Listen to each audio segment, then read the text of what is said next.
botol katanya. Bersama Pemoleng semotong minumannya ya.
Sampai berbotol-botol gara-gara sebotol minuman dia jarang sempoyongan. Hobi anak muda sekarang yang penting botol katanya. Enak rasa,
gara-gara sebotol minuman dia jarang sempoyongan.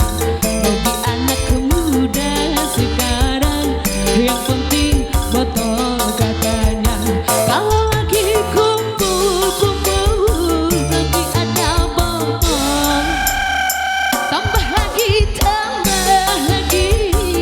sebotol lagi.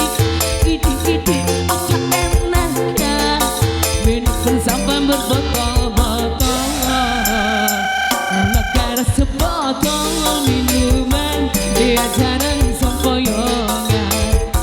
Hobi anak muda sekarang yang penting botol katanya. Oke, beberapa teman-teman lalu